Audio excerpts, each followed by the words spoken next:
ప్రస్తుతం మనం శ్రీనివాస్ యాదవ్ గారి యూనివర్సల్ క్లాస్ లో ఉన్నాము. సో ఇక్కడ క్లాస్ కి అటెండ్ అయిన వాళ్ళని అడిగి ఒకసారి ఏంటి మరి సబ్జెక్ట్ ఏంటి, వాళ్ళ ప్రాబ్లమ్స్ కి సొల్యూషన్ దొరికిందా, సో విశ్వశక్తితో వాళ్ళు కనెక్ట్ అయ్యారా, సో ఏంటి విషయాలు అనేటివి కూడా క్లియర్ గా ఒకసారి ఇప్పుడు తెలుసుకుందాం.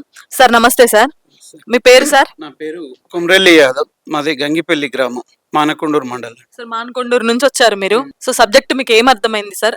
విశ్వశక్తిని ఎలా యూజ్ చేసుకోవాలి అవన్నీ మీకు క్లియర్ గా అర్థమయ్యాయి సార్? ఏదైనా కానీ విశ్వశక్తితోని సాధ్యమనేది సార్ చెప్పడం వల్ల అర్థమైంది మేడం. విశ్వశక్తితోని ఏదైనా సాధించవచ్చు. మన ప్రాబ్లమ్స్ అన్నిటికీ కూడా సొల్యూషన్ మనలోనే ఉంటుంది అని సార్ చెప్తున్నారు. సో ఆ విశ్వం నుంచే మనకు ఎవ్రీథింగ్ వస్తూనే ఉంటదని. సో మీరు దాన్ని ఎలా చూడాలనుకుంటున్నారు, మీకు ఎలా అర్థమైంది సార్? ఏదైనా కానీ విశ్వంతోని సాధ్యమవుతుందని అనుకుంటున్నాం మేడం, సార్ చెప్పడం వల్ల. ఇవాళ మేము ఎన్నో యూట్యూబ్లో వాటి ద్వారా ఎన్నో మోటివేషనల్ క్లాసెస్ విన్నాం, కానీ ఈ విశ్వశక్తితోని కూడా మనం ఏదైనా సాధించవచ్చు అనేది ఇవాళ సార్ చెప్పడం వల్ల మాకు అర్థమైంది. మనతో క్లాస్కి వచ్చిన ఇంకొక సార్ ఉన్నారు. సో సార్ని అడిగి ఏంటి తనకి ఎలా అర్థమైంది, మరి ఏంటి దీనికి సొల్యూషన్స్ ఉందా, సార్ చెప్పినట్టు క్లాస్ అర్థమైందా, ఎవ్రీ ప్రాబ్లంకి వాళ్ళు ఇక్కడ ప్రతి సమస్యకి కూడా సొల్యూషన్ తోనే బయటకు వెళ్తారంటూ కూడా సార్ చెప్పడం జరిగింది. సో మరి వాళ్ళకి ఎలా అర్థమైందో కనుక్కుందాం. సార్ నమస్తే సార్, మీ పేరు చెప్పండి సార్? ప్రసాద్ యాదవ్ అండి.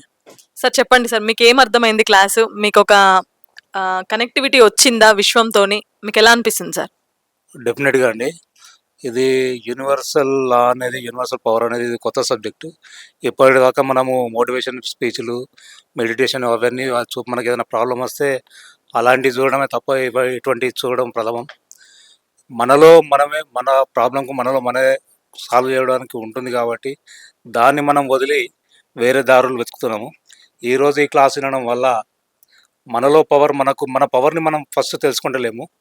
అది సార్ చెప్పడం వల్ల మన పవర్ని మనం తెలుసుకోవడం వల్ల మన ప్రాబ్లమ్స్ని మనం సాల్వ్ చేసుకోవచ్చని మాకు క్లారిటీ వచ్చింది.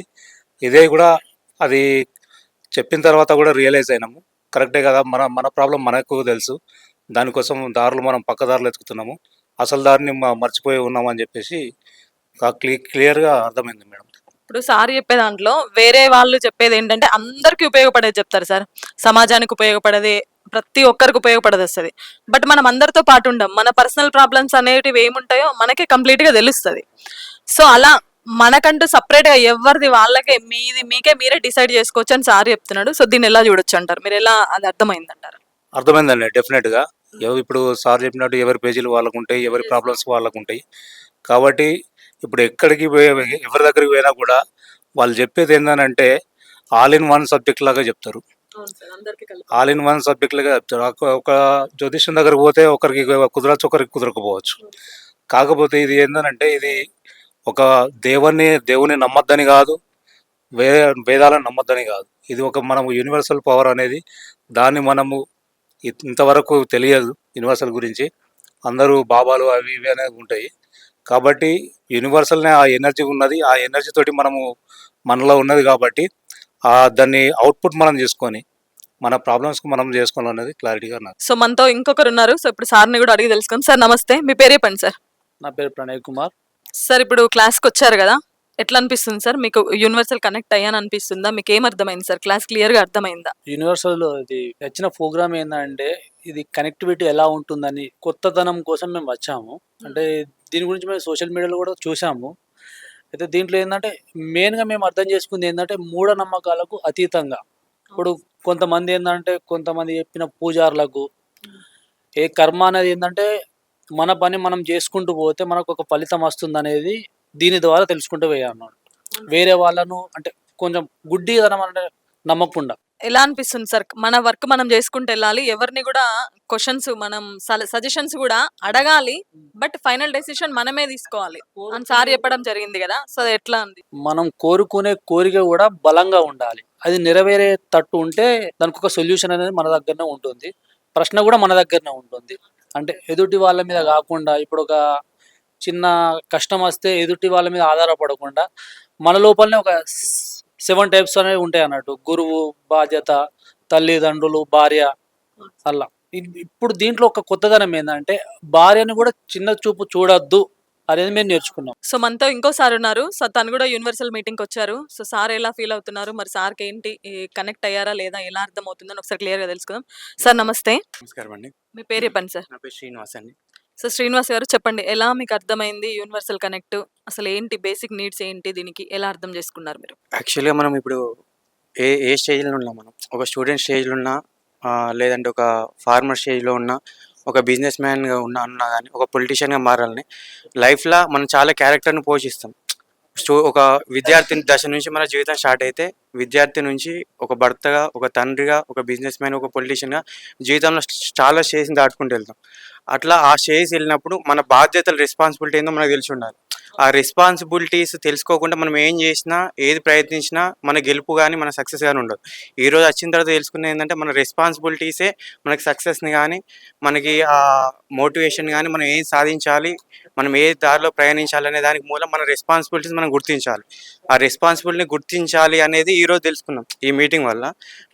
ఈ కాన్ఫరెన్స్ వల్ల, ఈరోజు జరిగిన దానివల్ల మన రెస్పాన్సిబిలిటీస్ మనల్ని గమ్యానికి ఎట్లా తీసుకెళ్తాయి అనే దాని మీద మన రెస్పాన్సిబిలిటీస్ అనేది దాని మించి మనకు ప్రయాణం జరుగుతుంది. ఇట్లా వెళ్ళే ప్రయాణంలో మనం చాలా ఒక స్టూడెంట్ లైఫ్ నుంచి చాలా సమస్యలను ఎదుర్కొంటాం.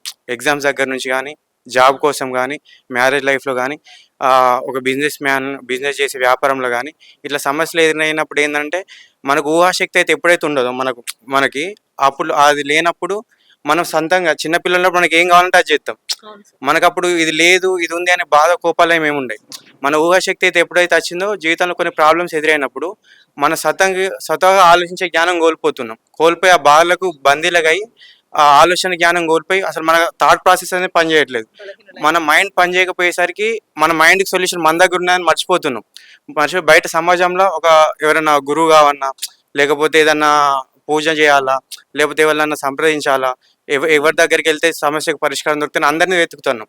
ఒకరి దగ్గరికి వెళ్తే ఈ సమస్య ఇది చేయంటారు, ఇంకొకరి దగ్గరికి వెళ్తే ఇది పాటించంటారు. నీ సమస్య ఏదో నువ్వే గుర్తుంచుకోవాలి. ఆ సమస్య ఎక్కడ మూలం స్టార్ట్ అయిందని మనం అన్వేషించుకున్నప్పుడు మనకు సమానం దొరుకుతుంది అనేది దీని ద్వారా తెలుసుకున్నాం. మన సమస్య ఏందనేది మనకు తెలిసి ఉండాలి. మనకి ఏం కావాలనేది మనం ఎట్లా ఆలోచించుకోవాలి. ఒక సమస్య ఎదురైనప్పుడు ఆ సమస్యను సాల్వ్ చేసుకోవడానికి ఏమేమి పద్ధతులు ఉన్నాయనేది దీని ద్వారా మనం తెలుసుకున్నాం ఈరోజు. అట్లా మన సమస్యలు జీవితంలో ఇప్పుడు ఏ స్టేజ్లో ఉన్నా కానీ, ఒక స్టూడెంట్ లైఫ్లో అయినా, ఒక బిజినెస్గా అయినా, నేను కొన్ని ప్రశ్నలతో వచ్చినాయి ఇక్కడికి. అంటే చాలా సంవత్సరాల నుంచి మనం ఏంటంటే ఇవి ఇట్నే బతకాలి, కొన్నిసార్లు మనం ఏం చేసినా అబద్ధం ఆడొద్దు, లేకపోతే కొన్నిసార్లు ఇవి ఇట్నే పాటించాలి, ఎవరి దగ్గరికి వెళ్ళినప్పుడు వాళ్ళకి మనం ఏంటంటే మనకి ఇబ్బంది అయినా మంచిది, ఎటు వరకు హాని కలిగించద్దని ఇటువంటివి నమ్మినాం. మనం ఏంటంటే మనల్ని రక్షించుకోలేనప్పుడు సర్వైవల్ ఈజ్ ద ఫిటెస్ట్ అని ఒకటి ఉంటుంది కొటేషన్.